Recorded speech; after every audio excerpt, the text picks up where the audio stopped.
नमस्कार दोस्तों कोरोना काल ने हमें बहुत कुछ दिया है और एक ख़ास चीज़ जो इस वक्त सामने आ रही है वो है नींद।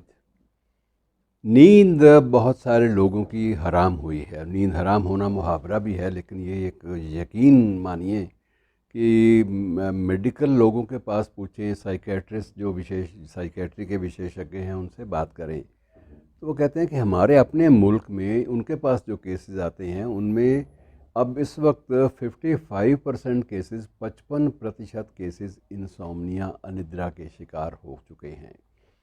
अब ये कुछ दवाओं का असर है, कुछ ये महामारी का असर है, कुछ हालात का असर है। तीनों असरात से मिलकर ये जो है अनिद्रा की भावना पैदा हुई है।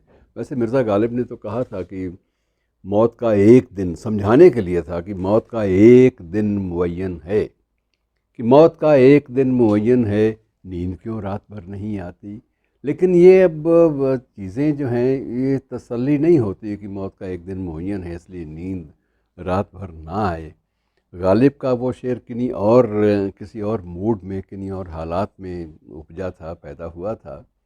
लेकिन अब तो ज़िंदगी बिल्कुल अलग ढर्रे पर चल पड़ी है। और मुझे तो वो अदम साहब का भी एक है कि नींद भी मौत बन गई है अदम, कि नींद भी मौत बन गई है अदम, कि बेवफा रात भर नहीं आती।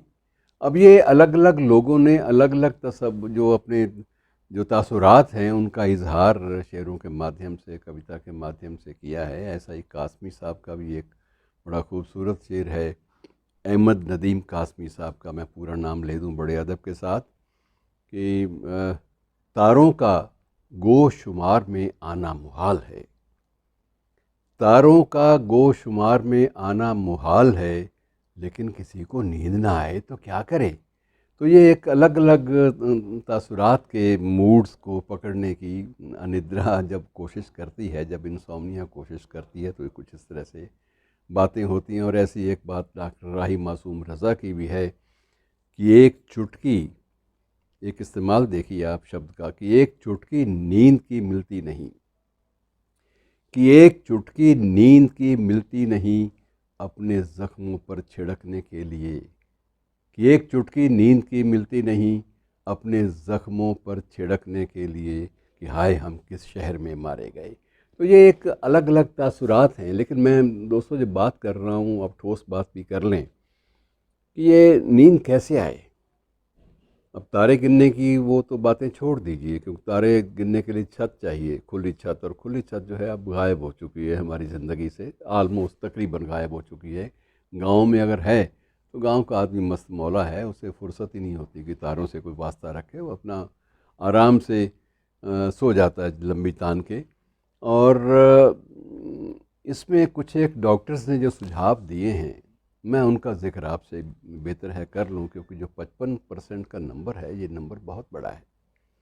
आप ये मानकर चलिए, आपको ये पता होना ही चाहिए कि 50 साल से ज़्यादा जब उम्र हो जाए या इसके आसपास हो, तो कम से कम 6 घंटे की नींद ज़रूरी है। अगर 6 घंटे की नींद 50 साल के बाद आपको या 50 साल के आसपास आपको नहीं आती, तो आप हो सकता है, संभावना है, ख़तरा है कि आप डिमेंशिया के शिकार हो जाएं। आपकी स्मृति का लोप हो जाए, आपको चीज़ें याद न रहें और आप चीज़ों की तरतीब जो है आपस में जोड़ ना पाएँ। ये एक तकलीफ़ है। और डिमेंशिया और डिप्रेशन ये दोनों ही ख़तरनाक रूप ले लेते हैं कई बार। और बाद में इन्हीं असरात से कई बार पार्किंसनिज़म जैसी बीमारियां भी पैदा हो जाती हैं। तो इन सब चीज़ों से बचने के लिए हमें इसके जो उपाय हैं, उपाय ना गालिब के पास थे ना कासमी साहब के पास थे, लेकिन कुछ एक डॉक्टर्स ने सुझाए हैं, उन पर अमल करना सीख लें तो ज़्यादा अच्छा है। एक तो ये राय दी गई आमतौर पर डॉक्टरों की, बहुत सारी प्रॉब्लम्स जब आप लेटते हैं तो आपको एकदम से घेर लेती हैं। बेहतर होगा कि आप 10 मिनट का समय निकालें, मेज़ पर बैठ जाएं। मेज़ पर नहीं तो आप, अगर मेज़ ढंग की नहीं है तो आप अपने सोफ़े पे बैठ जाएं, कुर्सी पे बैठ जाएं और एक कागज़ पेन लें। जितनी भी प्रॉब्लम्स हैं इन वर्बैटम, बिल्कुल निसंकोच भाव से, बिना ये ख़तरा उठाए कि डॉक्यूमेंटेशन होगी या कोई पकड़ ना ले, कुछ नहीं, जो भी मन में चिंताएं हैं सारी की सारी उस पर लिख डालिए। और लिखने के बाद बाकायदा उन सब की एक पुड़िया बनाइए, उनको लपेट दीजिए और लपेट के एक डस्टबिन में डाल दीजिए। ये एक रूटीन की एक्सरसाइज है, लेकिन आप लिखिए ज़रूर। उससे ये होगा कि आपके जितने भी जहन में जो इरादे, जो जो भटकन है किसी किस्म की, जो इरादे आपस में मिल नहीं पा रहे, जुड़ नहीं पा रहे, उन सब का इजहार हो जाएगा। और एक बार आप इजहार कर लें, बोल कर या लिख कर, बोल कर आप करेंगे तो मुसीबत आ जाएगी घर में। अगर बीवी है तो बीवी मुसीबत खड़ी करेगी, बच्चे हैं तो बच्चे कहेंगे बापू पागल हो गया है। तो बेहतर ये है कि आप उसको लिखें, एक तरतीब के साथ लिखें, और जो जो भी मन में आता है, जो जो भी मन में आता है, अगर आपके मन में कोई ऐसी प्रवृत्ति गलत भी आ जाती तो उसको भी लिख दें, और लिखने के बाद उसको आप डिस्ट्रॉय भी कर सकते हैं। वो एक प्रतीकात्मक, एक सिंबॉलिक तरीका है एक्सरसाइज का, एक तरीका ये है। दूसरा, पुराने जो बुज़ुर्ग, जो वैद्य हकीम या योगा के विशेषज्ञ, वो एक राय देते हैं कि शवासन। शवासन में मित्रों ये होता है कि अगर आपका पैंट आपकी टाइट है या आपका कोई भी जिस्म का हिस्सा बहुत ढका हुआ है, अगर आप महसूस करते हैं कि आपकी कमीज़ के बटन ज़रा टाइट हैं तो खोल डालिए, और जिस्म को ऐसे छोड़ दीजिए, नीचे हाथ बिल्कुल ढीले करके, जैसे आप जिंदा शख्स नहीं हैं, आप एक शव का रूप ले चुके हैं। इसे शवासन कहते हैं। और योगा जो एक्सपर्ट्स हैं उनका, विशेषज्ञों का, और इवन डॉक्टर्स भी उनकी राय से सहमत हैं, साइकेट्री वाले, कि अगर शवासन आपको करना आ जाए तो यकीनन आपको 8 से 10 मिनट के बीच में नींद आ जाएगी। लेकिन शवासन का मतलब होता है शवासन, आप एक मुर्दा लाश की तरह से अपने शरीर को बिल्कुल ढीला छोड़ दें। और कोई भी कोशिश करें कि आपके अगर पायजामा है पहना हुआ है आपने और उसमें कोई नाड़ा है तो उसमें भी उसको थोड़ा सा लूज़ रखें, ताकि वो टाइटनेस किसी भी जिस्म के हिस्से पे ना आए। और जब आप इस तरह से करेंगे तो आपको 8 से 10 मिनट के बीच में आपको नींद जो है वो आ जाएगी। ये सेकंड एक्सरसाइज जो सुझाई गई है, पहली लिख कर डस्टबिन में डालने वाली। डस्टबिन में अगर ख़तरा है कि सुबह कोई इनको खोल लेगा तो आप उसको डिस्ट्रॉय भी कर सकते हैं, लेकिन उसको बड़ी निश्चिंतता के साथ आप ये ना करिए कि अब उसको दूर तक फेंक के आइए, फिर वही बात, चिंताएं फिर वही लग गई।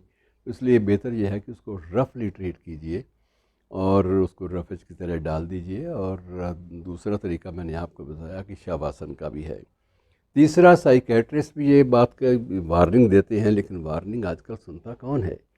बहरहाल उनका ये कहना है कि जब आप बेड पे लेट जाएं तो उस वक्त आप 5-10 मिनट तो आप बैठ कर, लेटे लेटे नहीं, बैठ कर आप अपने टेलीफोन, मोबाइल फ़ोन को अटेंड कर लें। बैठ कर उसमें जो डिलीट करना है, जो आपने मैसेज भेजना है किसी को, जो मेमोरी में डालना है वो डाल लीजिए, अपनी जो भी खपत है उसको मिटा लीजिए। लेकिन उसके बाद उसको या तो साइलेंट पे लगा दीजिए, और या फिर यह है कि उसको बिल्कुल दूर रख दीजिए ताकि आपको आवाज़ उसकी जो है वो डिस्टर्ब ना करे।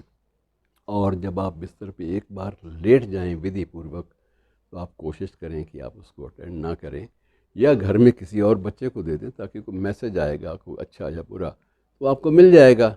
और बहरहाल आज तो ये स्थिति है कि हमारे अपने देश में ही एक एक फैमिली में 4-4 फ़ोन हैं, तो कोई भी ऐसा मैसेज आएगा जो इमरजेंसी वाला है तो वो आपको मिल जाएगा। इसलिए इस बात की चिंता ना करें कि अगर आपने फ़ोन स्विच ऑफ कर दिया तो सारी दुनिया में एक तूफ़ान आ जाएगा, कहर बरपा हो जाएगा। कोई कहर बरपा नहीं होगा, सिर्फ थोड़ा सा इससे मुक्ति लेने की बात है।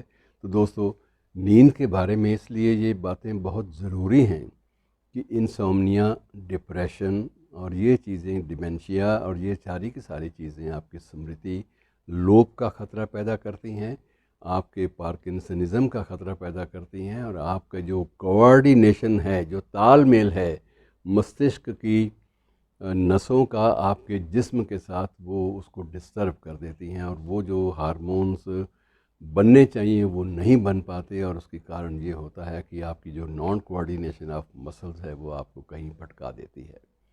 आप ये बात नोट करते होंगे कई बार, तो इसलिए बेहतर यह है कि इन चीज़ों से बचें, और जहाँ तक हो सके अपने आप को नींद से प्यार करना सीख लीजिए कुछ पलों के लिए, बहुत ज़रूरी है। शुक्रिया दोस्तों।